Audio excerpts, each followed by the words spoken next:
A police officer smirks at a black woman on trial, not knowing she's a Secret Service operative. A single smirk can change the course of fate. In the hushed corridors of the John Marshall Courts building in Richmond, Virginia, Officer Marcus Thorne wore a smug grin that seemed to convey a damning message. He believed he had all the power over a black woman he presumed was just another defendant. But little did he know, the woman standing trial, Aisha Sharma, was far from ordinary. Bound by secrecy, yet poised with unshakable dignity, she held within her the power to upend everything, from the crooked alliances fueling this case to the officer's entire world. And soon, everyone would learn the staggering truth. Officer Marcus Thorne had been with the Richmond Police Department for over a decade. He was tall and broad-shouldered, with a confident stance that some might call imposing and others might label downright intimidating. His experiences on the force had left him jaded, and his interactions with the community, especially communities of color, were seldom marked by empathy. This day, however, felt like a victory lap to him. He was about to testify in a case he believed was already won. The John Marshall Courts building buzzed with tension. Lawyers hustled through corridors, heads buried in manila folders. Family members of defendants stood by, whispering prayers into clasped hands. Reporters lingered in the lobby, hoping for a sensational angle on the next big story. Somehow, the everyday grind of the courthouse had a more charged atmosphere today. Inside courtroom 4B, sunlight spilled through narrow windows onto worn wooden pews. Officer Thorne sat tall in his uniform, his silver badge gleaming in the rays of morning light. He cast an icy glance at the defendant, Aisha Sharma. She was a black woman in her early 30s with a regal posture and a quiet sense of confidence. She wore a simple white blouse beneath a navy blazer, her hair in a neat bun. Despite the charges leveled against her, she appeared calm, as though neither the judge nor Thorne's presence shook her. To the officer, this was merely another open-and-shut case, a suspect accused of assaulting a fellow officer and resisting arrest. The official report said Aisha Sharma had obstructed a police investigation, assaulted Officer Thorne's partner, and attempted to flee the scene. But these allegations had yet to be questioned in detail. The prosecution looked confident. The defense attorney, a wiry man named Benjamin Reese, sat beside Aisha, flipping through notes. He periodically glanced at his client with an air of uneasy concern, almost as if he didn't quite believe all she'd told him. Thorne spotted Aisha calmly smoothing a crease on her blazer. Something about her measured demeanor grated on him. He found himself smirking, certain this would be a slam dunk. She looked too composed for someone about to face what could be a lengthy sentence. He figured she was in denial, or better yet, that she just didn't grasp the magnitude of her predicament. Judge Evelyn Reed, known for her strict approach to court proceedings, cleared her throat and brought the room to order. The clerk announced the case, the Commonwealth of Virginia versus Aisha Sharma. A hush spread across the gallery, and for a moment, all eyes fell on the defendant. She blinked once, lifted her chin, and stared straight ahead. Officer Thorne, Judge Reed began, adjusting her reading glasses. You will have an opportunity to present your testimony. I trust you understand the seriousness of these proceedings. Thorne nodded. Yes, Your Honor. He flashed that same knowing grin as he stood from the bench. The Commonwealth attorney, Eleanor Vance, stepped up to the podium. She was a middle-aged woman who exuded competence, with a notebook brimming with questions and references to body cam footage. She approached Thorne gently, as though they'd rehearsed this dance many times before. Officer Thorne, please state your name and occupation for the record. He spoke clearly, shoulders squared. I'm Officer Marcus Thorne, Richmond Police Department. Been serving for about 10 years now. Vance nodded. Officer Thorne, can you describe what happened on the night in question? He took a brief moment, as though conjuring a dramatic memory. Then, with steady confidence, he described how he and his partner responded to what they believed was suspicious activity in a downtown parking garage. He claimed that when they approached Aisha Sharma for questioning, she refused to comply, became aggressive, and escalated the situation into a physical altercation. As Thorne recounted his version, Aisha remained motionless. Her face betrayed no panic, no anger, not even a flicker of remorse, only a quiet intensity. Occasionally, she would straighten her back or fold her hands in her lap, but otherwise, she sat like a statue, absorbing every lie or half-truth he spun. Some of the jury members shifted uncomfortably. On the surface, The story sounded plausible enough. An officer being forced to defend himself against an uncooperative suspect. But for those really paying attention, there was something off about the narrative. Thorne was too smooth, too rehearsed. Then it happened.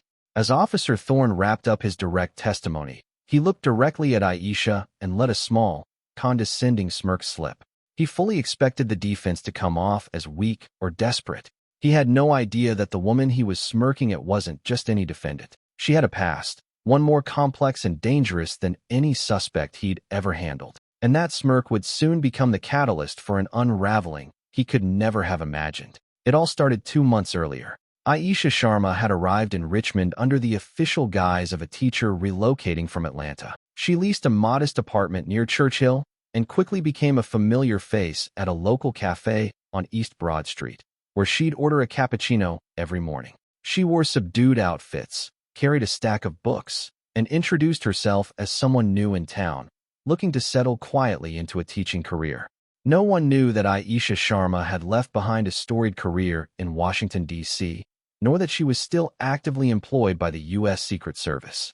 Only her immediate superiors and select individuals in the Department of Homeland Security were aware of her real identity. Her current mission: infiltrate a dangerous ring of arms traffickers with suspected ties to a corrupt local official who was rumored to have connections with certain members of the police force. The job demanded airtight secrecy. Not even the Richmond Police Department was informed of her presence or assignment. Yet, the situation quickly became complicated. While Aisha combed through contacts disguised as a curious new teacher eager to explore her new city, she stumbled upon a series of suspicious transactions at a local bar near the James River. Conversations in hushed tones, coded language about shipments, and interactions with men who seemed above the law piqued her professional instincts. She discovered that these men were funneling illegal arms and laundering money through a chain of local businesses, all under the nose of unsuspecting authorities. But it wasn't only local corruption that had her concerned. Some chatter suggested a more disturbing link. Certain corrupt cops might be complicit, though unidentified. It was precisely the sort of leak that threatened the success and safety of her mission. Stopping arms traffickers with possible police protection was riskier than any infiltration she'd done before. Aisha reported her findings to her immediate supervisor, Special Agent Kenneth Hayes, stationed at the Secret Service's field office in Richmond. He was the only one in the city who knew her true purpose. Their communications were sparse, coded, and always carefully orchestrated. If one piece of their conversation went public, her cover would be blown, and her life could be at risk. Still, Aisha pressed onward. Late-night visits to questionable bars and clandestine rendezvous were her routine, always blending in, always listening. On one such night, she traced a particularly suspicious group to a deserted parking garage downtown. She knew from her earlier intel that they were set to meet a middleman suspected of distributing unregistered firearms. The plan was for her to intercept them quietly, gathering photographic evidence of the exchange before vanishing unseen. However, fate had other plans. Officer Thorne and his partner, Officer Julian Diaz, responded to a different call in the vicinity, some routine complaint about suspicious behavior in the parking structure. They were in the wrong place at the wrong time from Aisha's perspective. She spotted them just as she'd positioned her phone to take pictures. One miscalculation. The reflection off her lens caught Thorne's eye. "Hey, you there," she heard him yell. She froze, cursing her luck. The last thing she needed was the local police interfering or, worse, discovering her camera footage. She was certain that Thorne was oblivious to the illegal deal going down on the other side of the parking lot. But if the traffickers realized the police were closing in, they might slip away or eliminate any threat, her included. Aisha tried to remain inconspicuous, turning away as if she were just an innocent civilian. But Thorne approached her with a stern face while Diaz scanned the area. "What are you doing here?" Thorne demanded. "I'm just walking home," Aisha improvised, trying to sound confused and harmless. "Is there something wrong, officer?" He didn't buy it. Perhaps it was her slight hesitation or the glint of her phone's camera. He decided she was lying. When he tried to grab her phone, Aisha instinctively pulled back. She had critical evidence on it, proof that could dismantle a sprawling arms network. If the cops found it, her mission could be compromised, especially if they themselves were corrupt. Thorne's partner, Diaz, seemed less aggressive at first, but the situation escalated quickly. In a flurry of movement, Thorne wrestled for her phone. She twisted away. Diaz, startled, reached to restrain her. For a moment, the three of them were locked in a frantic struggle. Aisha managed to sidestep Diaz, ensuring he didn't see the photos. But in the process, a scuffle erupted. The men soon overpowered her, pinned her arms behind her back, and slammed her against a concrete pillar. Diaz's radio crackled. He called in a suspect in custody. Aisha's cover threatened to unravel right then and there. She told them they were making a mistake, that she was on official business. But of course, how could she admit the truth? Legally, she was not even allowed to inform local authorities of her Secret Service status unless absolutely necessary, and only through official channels. Moments later, with her phone confiscated, Aisha was escorted into a squad car. She knew her mission was in jeopardy. Worse yet, the traffickers she had been trailing got spooked by the arrival of the patrol car and scattered into the night. The arrest was humiliating, especially because she couldn't reveal a single detail that might exonerate her. That fateful night had led her to the seat in courtroom 4B. She now faced charges of assaulting an officer and resisting arrest. With no local police cooperation, no time to escalate through her chain of command, she had no easy way to explain her presence in that parking garage. And thus began the legal nightmare that Officer Thorne believed was purely a matter of a violent suspect resisting lawful orders. The trial's first day brought a mixture of dread and anticipation. Aisha's defense attorney, Benjamin Reese, had been hired discreetly by the Secret Service through a confidential arrangement. Reese had a respectable reputation, but he lacked the typical bravado of high-profile defense lawyers.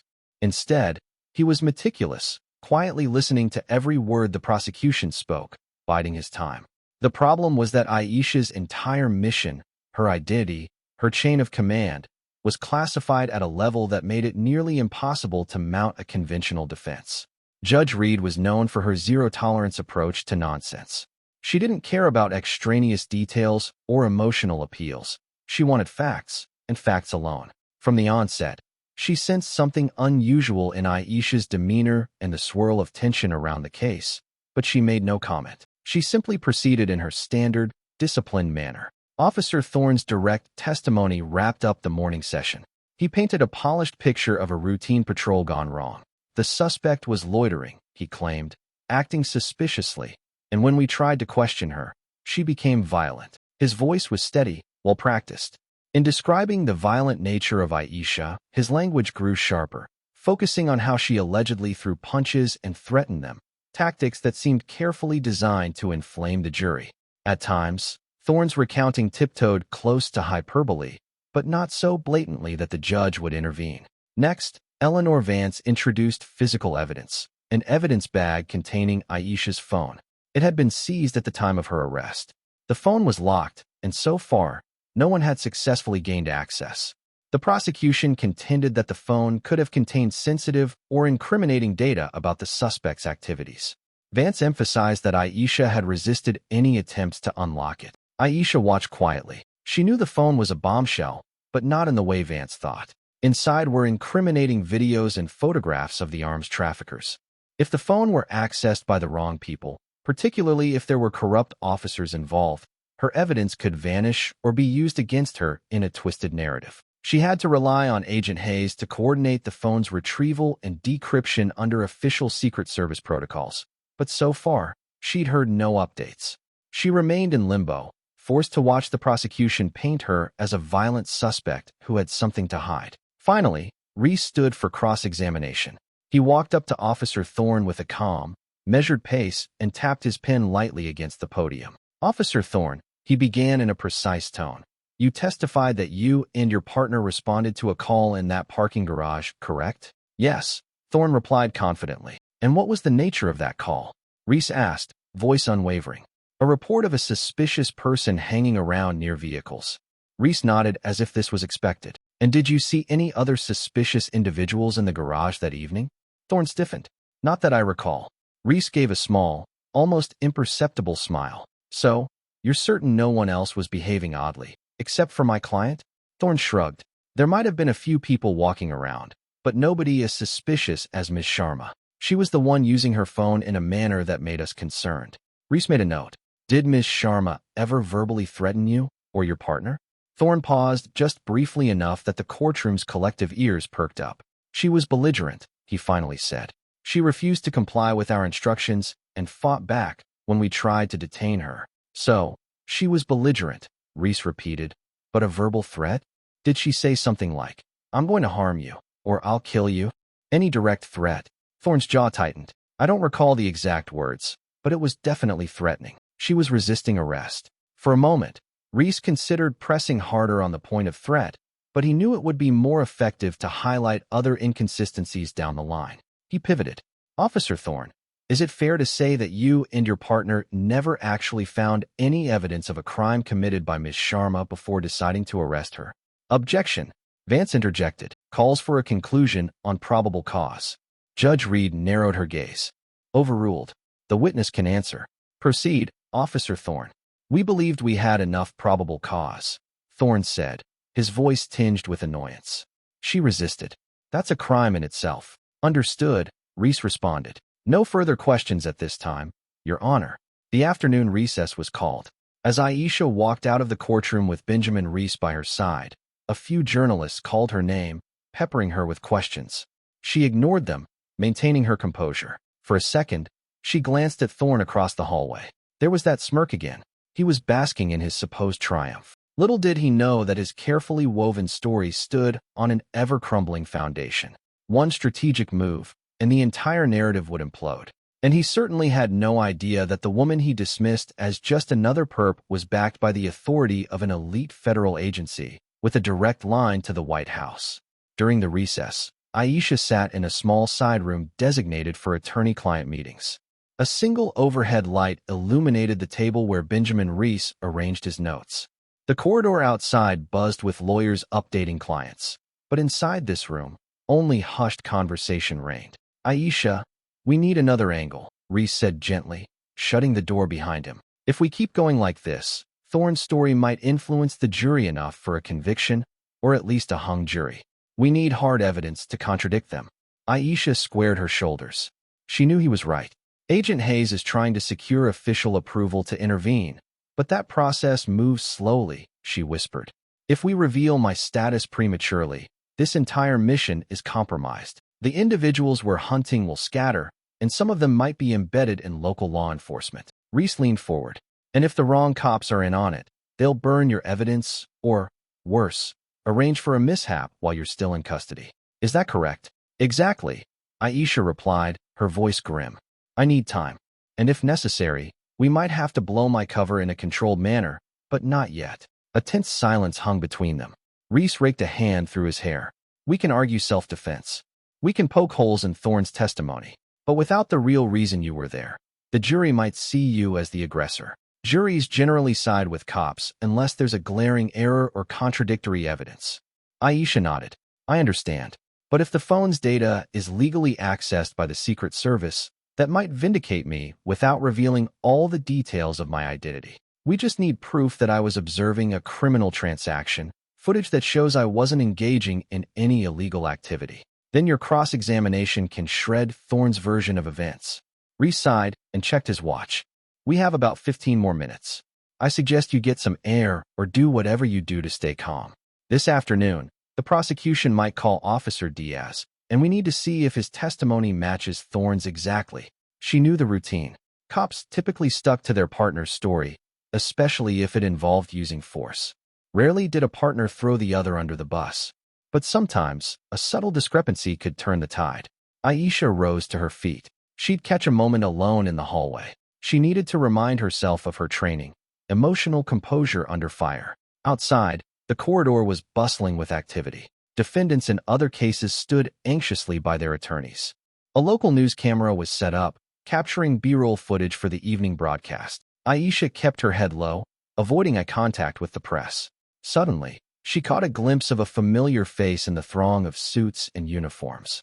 It was Agent Kenneth Hayes, wearing civilian clothes but sporting an official ID badge clipped discreetly under his blazer. Their eyes met for a flicker of a second. He nodded once, tilting his head toward a side hallway.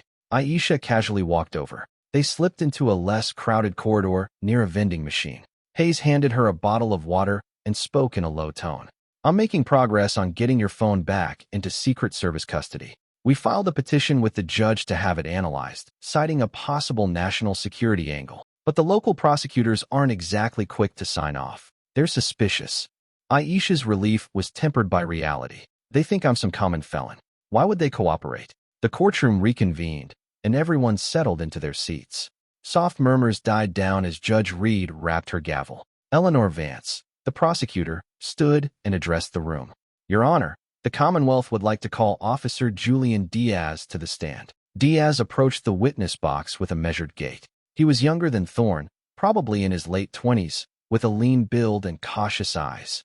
He took the oath, then sat down, glancing briefly at Aisha before focusing on Vance. Officer Diaz, Vance began. Please state your name and occupation.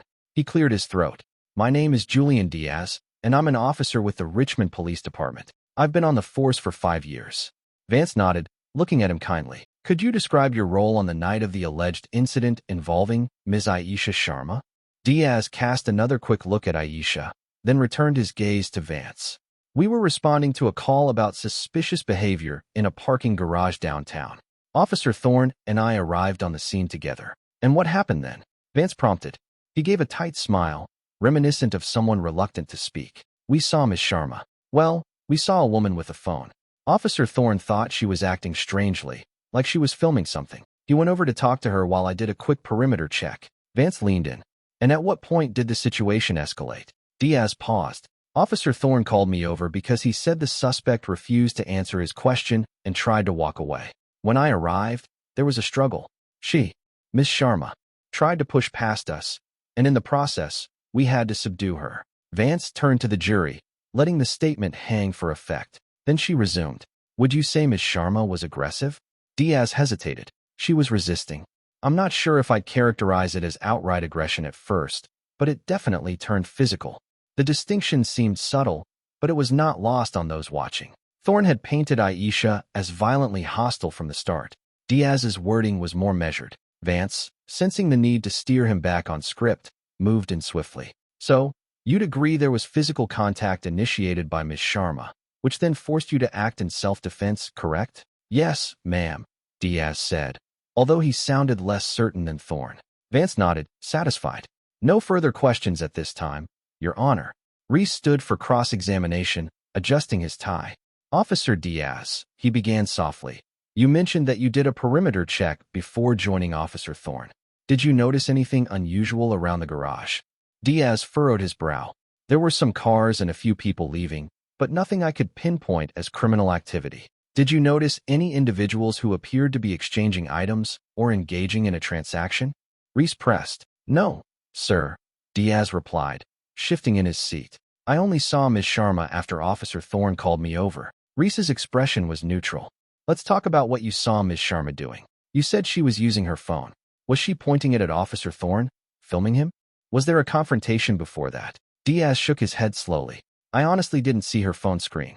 She was holding it at chest level. Officer Thorne told me she was filming or taking pictures, but I never actually saw what was on the screen. So, your partner told you she was filming, and you took his word for it, correct? I trust my partner, Diaz said, sounding slightly defensive.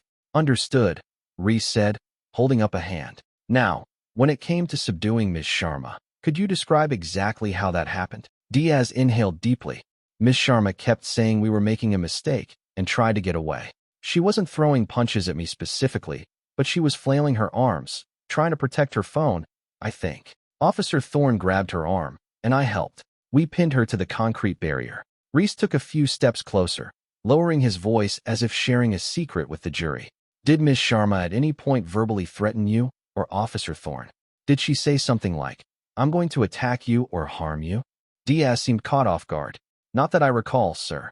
Reese glanced at the jury. So, your testimony is that Ms. Sharma was resisting arrest, but you didn't hear her threaten violence.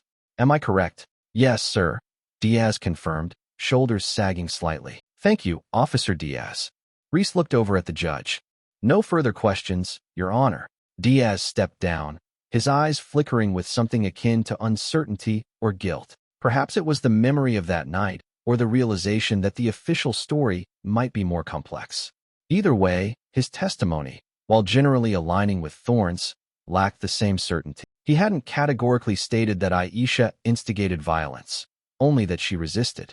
As the court recessed once more, Aisha felt a small surge of hope. Diaz's measured words might be the thread Reese needed to unravel Thorne's narrative. If even the partner wouldn't fully corroborate Thorne's depiction of events, then the prosecution's case might not be as airtight as it appeared.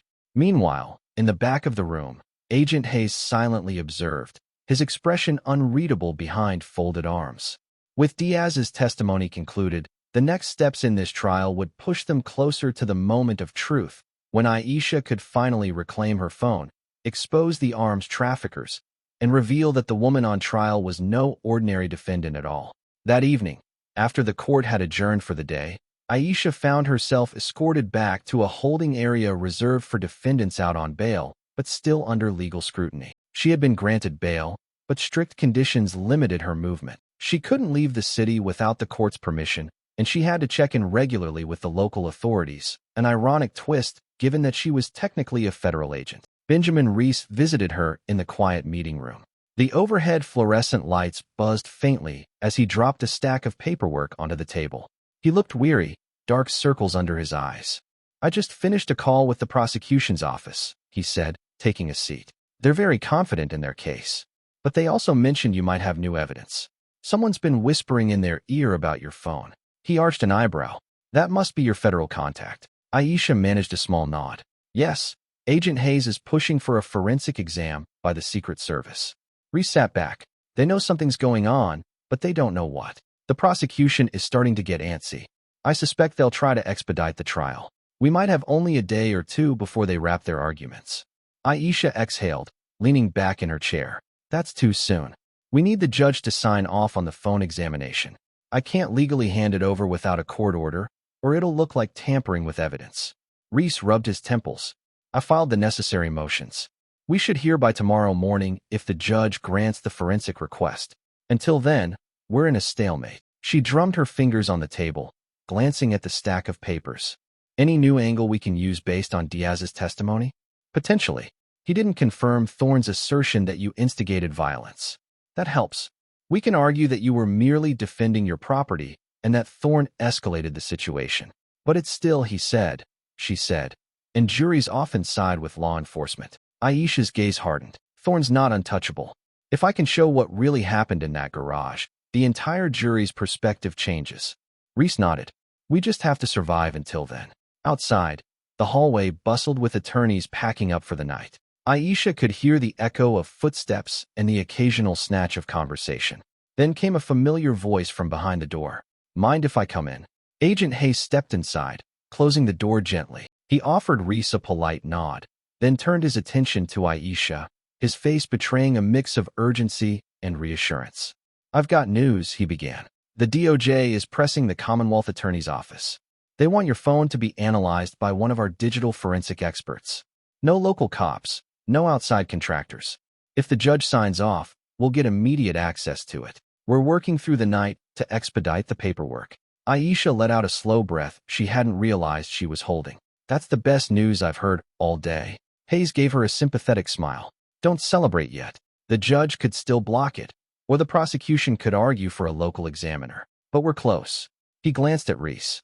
"I just hope your cross-examination can hold off any immediate motions for a verdict, because if they close out this case before we crack open that phone, we'll be in trouble." Reese gathered his papers. "We'll do our best. The prosecution has at least 2 more witnesses scheduled. Some forensic analyst who looked at the phone's exterior for prints and a bystander they tracked down. That should give us another day." Aisha's heart pounded. "A bystander? Did anyone actually see what happened?" Reese shrugged. "Apparently someone in the parking garage who claims to have witnessed part of the arrest. The prosecution just found them. We'll have to see what they say." This development unsettled Aisha. Witnesses could be wild cards. But if the bystander testimony contradicted Thorne's story, it might be a blessing in disguise. "Let's hope they saw something that helps."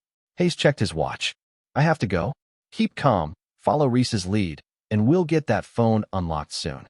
Once that happens, we'll have concrete evidence that you were there on a legitimate federal mission. I'll make sure it all comes to light." Aisha gave him a resolute nod. "Thank you."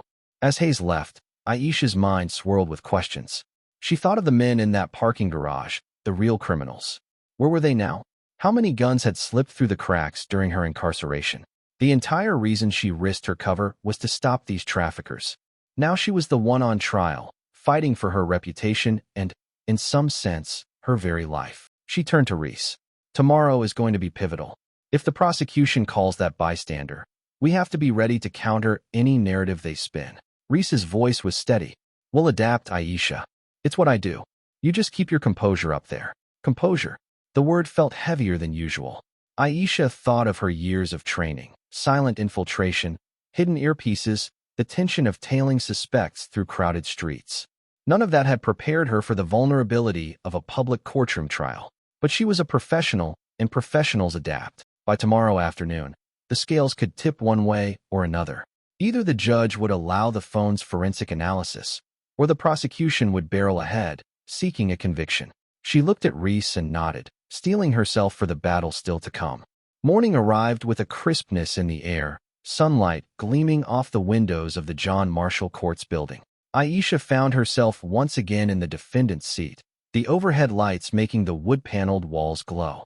Benjamin Reese meticulously reorganized his files, preparing for whatever curveballs the prosecution might throw. Judge Reed took her seat and, after the usual formalities, signaled to Eleanor Vance. The prosecutor stood. Your Honor, the Commonwealth calls Sophia Reyes to the stand. A woman in her mid-20s, dressed in business casual attire, stepped forward. She had short brown hair and an anxious expression. Once sworn in, Vance began. Ms. Reyes, could you tell us where you were on the night in question? Sophia spoke softly but clearly. I was visiting a friend who lives downtown. I parked in that garage.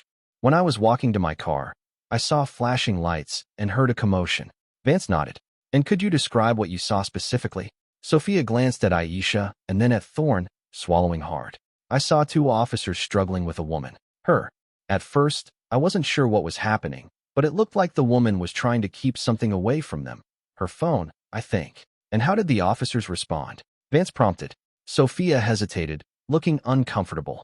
They pinned her against a wall. She yelled something about, you don't understand. I have authorization. But the officers just told her to stop resisting. Then they forced her hands behind her back and took the phone. The gallery murmured, causing Judge Reed to tap her gavel lightly. Vance continued. Would you say the woman appeared aggressive? Did she strike the officers? Sophia shook her head slowly. I don't know. It looked like she was flailing, but more like trying to protect her phone or push them away, not necessarily attacking. She was definitely not calm, but I can't say she was throwing punches or anything. Aisha felt a strange sense of relief. Maybe this witness would bolster her case more than the prosecution realized. Vance attempted to salvage the moment. Ms. Reyes, did you see who initiated physical contact? Sophia looked at Thorne, then Diaz. I'm not sure. By the time I got there, all three of them were tangled up, but the officers seemed to be the ones grabbing her. Vance pursed her lips. No further questions, Your Honor. The prosecutor returned to her seat with a guarded expression, uncertain if this witness had helped or harmed their narrative. Reese strode to the podium. Ms. Reyes, thank you for your time. When you arrived, you said you heard Ms. Sharma mentioning authorization. Could you elaborate? Sophia furrowed her brow, recalling the moment. She said something like, you can't do this. I'm on official business. Or maybe, I have authorization. It was all happening so quickly, but I remember her sounding urgent, like she wanted to explain. Reese gave a mild nod. Did you hear Officer Thorne or Officer Diaz ask her any questions about it? She shook her head. No. It all happened so fast. They just kept telling her to stop resisting. Reese flipped through his notes. So, from your perspective, Ms. Sharma was trying to communicate something important, but the officers didn't listen. Is that correct? Yes, that's how it seemed. Reese offered a warm smile. Thank you, Ms. Reyes. No further questions, Your Honor. Judge Reed looked thoughtful, as if evaluating how this testimony fit into the broader puzzle. Sophia Reyes stepped down, glancing once more at Aisha. The young woman looked sympathetic, as though wishing she could do more to help. When the witness was gone, Judge Reed turned to the attorneys. Ms. Vance, any additional witnesses? Vance shuffled her papers. One more, Your Honor. We plan to call an evidence technician from the Richmond Police Department who cataloged Ms. Sharma's phone. Aisha exchanged a look with Reese. This was likely the moment they'd been waiting for, another opening to push for the phone's forensic analysis by the Secret Service. Sure enough, once the technician took the stand, Vance asked standard questions about the chain of custody for the phone. Then Reese sprang into action.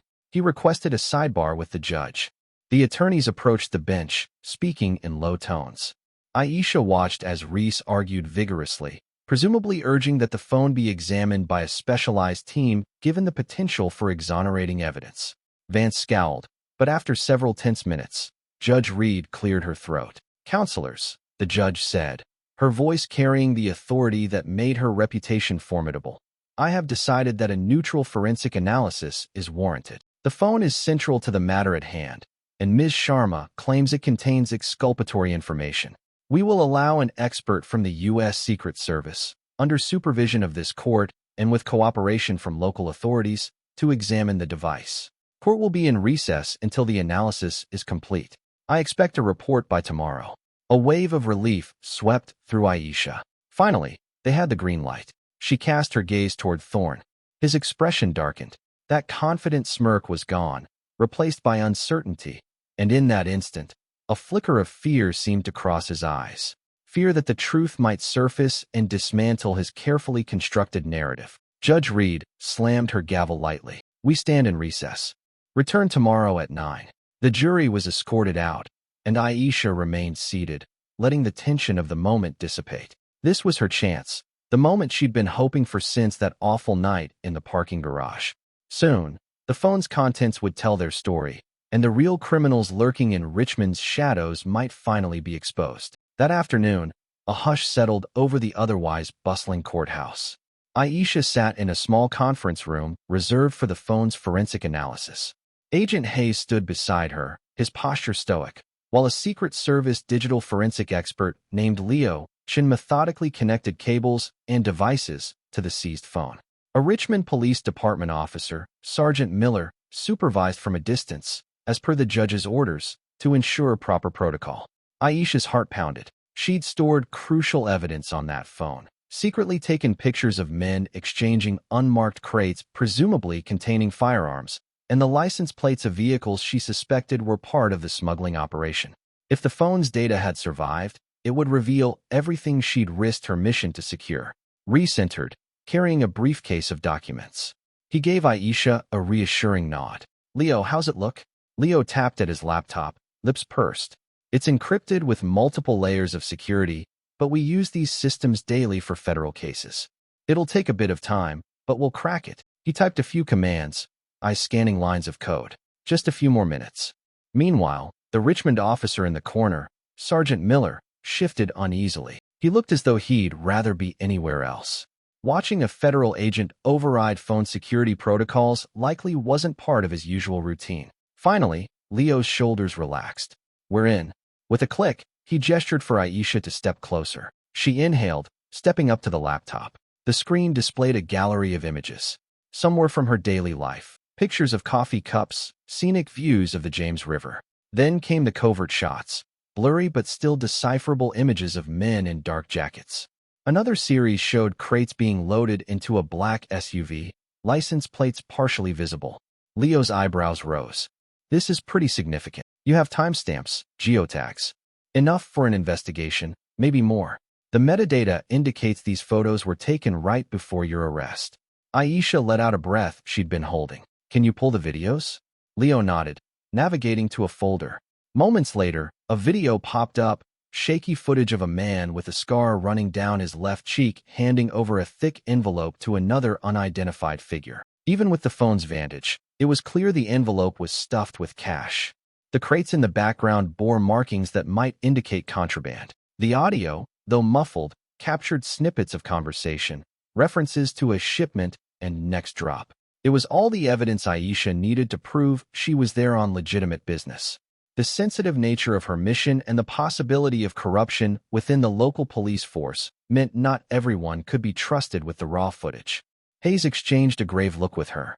"We'll keep these files in a secure location. The judge only needs to see the relevant bits, enough to confirm your story. But we also need to forward some of this to Homeland Security. This is bigger than just an assault charge." The adrenaline surged in Aisha's veins. "So now we can prove I wasn't there to commit a crime." I was there to gather intel on a significant smuggling ring. Thorne and Diaz disrupted a federal operation. Reese leaned in to watch the video. This changes everything, he murmured. Sergeant Miller cleared his throat. Well, I'll have to report this, but you do have a court order, so it's all legal. He seemed uneasy, as though questioning whether he really wanted to wade into the ramifications of a possibly corrupt officer. Hayes nodded. We'll ensure it's done by the book, but we appreciate your cooperation, Sergeant. Miller gave a stiff nod, stepping out of the room to make a call. Meanwhile, Leo began cataloging the files. Reese pulled Aisha aside, a spark of triumph lighting his eyes. We'll present this in court. We can't reveal the entire mission, but this is enough to show you're a federal agent investigating a serious crime. Plus, it proves you had no motive to assault any officer. Aisha felt a wave of relief so powerful that it threatened to buckle her knees. Finally, she whispered. Finally, we can clear this up. But even as joy flooded her, a new worry surfaced. Thorne. If he realized the phone contained incriminating evidence that might implicate him if he'd knowingly or unknowingly aided criminals, he could become desperate. The same smirk that once made her blood boil was nowhere to be seen now. She sensed the tide shifting, and in that shift, the possibility of danger grew. Still, she reminded herself, she was an officer of the United States Secret Service, trained to handle adversity and risk. Thorne might try something, but she wasn't powerless. This time, the system was working in her favor, and soon the entire courtroom would see the truth. The next morning, the courtroom brimmed with anticipation. Word had spread that a significant piece of evidence would be presented. Reporters thronged the hallway, cameras poised for the next bombshell in a case that had, until now, seemed like a routine assault on a police officer. Judge Reed took her seat and wasted no time. Counsel, I understand we have new evidence to review. Reese stood, his manner confident but controlled. Yes, Your Honor. With the court's permission, I would like to present the findings from the forensic examination of Ms. Sharma's phone. Eleanor Vance looked uneasy. She likely hadn't had ample time to counter whatever the phone might reveal. The judge motioned for Reese to proceed. Agent Hayes, seated discreetly in the gallery, made eye contact with Aisha, giving her a subtle nod. Reese approached a large video monitor set up for evidence display. Your Honor, the phone contains photographic and video evidence recorded shortly before Ms. Sharma's arrest. We have reason to believe it shows her observing a criminal transaction, which would clarify her presence in the parking garage. In the interest of time, we've excerpted a few key clips. He clicked a remote, and the monitor sprang to life. The jury leaned forward. The prosecution watched with growing trepidation. Officer Thorne, sitting at the prosecution's side, stared at the screen, his face blanching. The first video clip played, shaky footage of men unloading a crate from a black SUV. One man accepted a thick envelope of cash from another. The audio was faint, but words like shipment, next drop, and keep it quiet were discernible. Reese paused the video. Ms. Sharma recorded this as part of a federal investigation. She was acting under the authority of the U.S. Secret Service, investigating a suspected arms trafficking ring. The men in these images are believed to be involved in illegal weapon smuggling, and Ms. Sharma's mission was to document this exchange. He cleared his throat. Therefore, her actions were not only lawful but part of a critical federal operation. She did not instigate any assault on office. Rather, she was in the process of gathering intel. An audible murmur rippled through the courtroom. Judge Reed raised an eyebrow, clearly intrigued. Vance hastened to her feet, trying to salvage the prosecution's stand. Your Honor, we've not received any official documentation stating Ms. Sharma's affiliation with the Secret Service. That was Hayes' cue. He stood, identifying himself formally. Your Honor, I'm Special Agent Kenneth Hayes, U.S. Secret Service. Due to the sensitive nature of Ms. Sharma's assignment, her identity was classified. We can, however, confirm her status and the legitimacy of her mission. We have the necessary documentation here. He handed a sealed folder to the bailiff, who passed it to the judge. Judge Reed opened it, flipping through the pages with a measured expression. Then she looked at Aisha. Ms. Sharma, is it true that you were conducting this investigation at the directive of the U.S. Secret Service? Aisha stood, speaking clearly.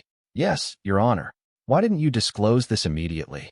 Aisha met the judge's gaze, her voice unwavering. I was bound by operational secrecy. I attempted to inform officers Thorne and Diaz that they were making a grave mistake, but they didn't listen. I also lacked clearance to share these details without authorization. My agency has since intervened to set the record straight. Vance appeared visibly flustered. She turned to Thorne, who looked ready to bolt. His once confident posture had slumped. The evidence on screen and the official documentation from Hayes were painting an entirely different picture of the so-called violent suspect. The officer's smirk was nowhere in sight. Judge Reed frowned. It seems we have a significant development. Ms. Sharma's actions may well have been lawful, even commendable. The charges against her stand on very shaky ground. Ms. Vance, do you still wish to proceed with this prosecution? Vance hesitated, cheeks flushing. Your Honor, we will need time to review this new evidence. But given these revelations, the Commonwealth may reconsider. The judge nodded firmly. Then we'll break for recess and reconvene this afternoon. If the Commonwealth finds that Ms. Sharma was acting under federal authority, I expect a swift resolution. With a final rap of the gavel, the judge ended the session. Whispers broke out among spectators. Reporters rushed to the hallway, phones at the ready to broadcast the day's dramatic turn of events. Officer Thorne tried to exit quietly, but Aisha caught his eye. He paused, jaw clenched, sweat beading on his temple. There was no smirk now, only a flash of fear and anger. He muttered something under his breath before pushing his way through the crowd, ignoring reporters' questions. Aisha took a deep breath, scanning the room. The karmic balance had shifted. The truth was out, and Thorne's arrogance now stood on the brink of unraveling everything he'd attempted to conceal. Soon enough, the real criminals would be in the crosshairs of a federal task force, and she would no longer stand accused but be recognized for the agent she truly was. Afternoon came, and the tension that filled the John Marshall Courts building earlier had shifted into a kind of electric buzz of anticipation. News vans lined the street outside, and inside, the corridors teemed with curious onlookers and legal professionals eager for the final development in this extraordinary case. Aisha Sharma took her seat next to Benjamin Reese, who smiled reassuringly. On the other side of the aisle, Eleanor Vance conferred in hushed tones with Officer Thorne, whose face was now ashen. The sense of inevitability hung in the air. Judge Reed arrived promptly, calling the court to order. She wasted no time in addressing the elephant in the room. I understand the Commonwealth has had an opportunity to review the evidence and consult with federal authorities. Ms. Vance, do you have an announcement? Vance stood, clearing her throat. Yes, Your Honor. In light of the corroborating evidence provided by the U.S. Secret Service, we find that Ms. Sharma was acting under federal jurisdiction and posed no criminal intent. Therefore, we move to dismiss all charges immediately. A sudden flurry of voices erupted, and the judge's gavel banged. Aisha felt a surge of gratitude and relief so intense it made her heart pound. Reese patted her arm, triumphant. Motion to dismiss is granted, Judge Reed declared. Ms. Sharma, you are free to go. Court is adjourned. She rose, casting Aisha a firm yet respectful look before disappearing through a side door. The abrupt end left everyone momentarily stunned. Reporters clamored to get statements. Aisha tried to keep her composure as cameras flashed and microphones were thrust in her face, but she managed a concise response. I was simply doing my job to protect national security. I hope this clarifies things. Meanwhile, Thorne looked as though he wanted to sink into the floor. Several internal affairs officers hovered nearby, indicating that the Richmond Police Department wouldn't be letting him off scot-free. Rumors swirled that the feds were now investigating possible ties between local cops and the arms trafficking ring. Aisha stepped outside, inhaling a lungful of fresh air. Agent Hayes caught up to her, a small grin on his usually stoic face. I believe a debrief is in order, he said quietly. Benjamin Reese joined them, shaking Aisha's hand firmly. Congratulations. Justice prevailed, though it came dangerously close to a fiasco. It's not over yet, Aisha replied, nodding at Hayes. We still have an operation to conclude. Hayes led her away from the prying lenses of the media, down a side exit where a black SUV awaited. Inside, they found a quiet moment. He handed her a sealed envelope. Your new assignment directives. We've uncovered additional intel on the trafficking network. We'll be working with local federal task forces to apprehend them. Aisha glanced at the envelope, feeling a surge of renewed purpose. So, I'm back on the job already? Of course, Hayes said, arching a brow. You've got quite the track record for infiltration. Then he added more softly, and I'm sorry about this whole ordeal. You shouldn't have had to endure that level of scrutiny, but you handled yourself admirably. She shrugged, a wry smile curving her lips. Occupational hazard. The important part is that we can now turn our full attention to the criminals. Hayes nodded in agreement. We'll be coordinating with the FBI as well, given the scope. Director Evans' office is aware. We may need every resource we can get. A wave of pride and resolve washed over Aisha. She'd survived a grueling trial, guarded her identity under immense pressure, and still managed to secure the damning evidence needed to go after a dangerous trafficking ring. Despite Officer Thorne's smirk, her professional integrity had remained unshaken. As she settled into the SUV, she reflected on the journey, on how a simple smirk could ignite a maelstrom of false accusations, tension, and near catastrophe. But in the end, justice had been served. The truth prevailed, and the karmic retribution that Thorne and his allies would face was only just beginning. Some might call it poetic justice. Others might call it fate. Aisha simply saw it as the natural order of things when deception attempts to overshadow truth. Sooner or later, the illusions crumble, and in that moment of collapse, those who once believed themselves invincible find themselves answering for their actions. In the world of undercover operations and hidden agendas, it's easy to forget that a single moment, or even a single smirk, can unravel every illusion of power. Officer Marcus Thorne learned that lesson the hard way when his smug certainty collided with the unwavering truth of Aisha Sharma's secret mission. A trial intended to convict her became the stage for her exoneration and the dramatic exposure of an extensive arms trafficking ring. Now cleared of all charges, Aisha returns to her true calling, ready to dismantle criminal networks and protect national security from the shadows. If you found yourself on the edge of your seat during the story, please remember to like, share, and subscribe. By spreading these tales of intrigue and justice, you help shine a light on the hidden heroes and unstoppable truths that drive our world. Stay tuned for more gripping accounts, and thank you for your support.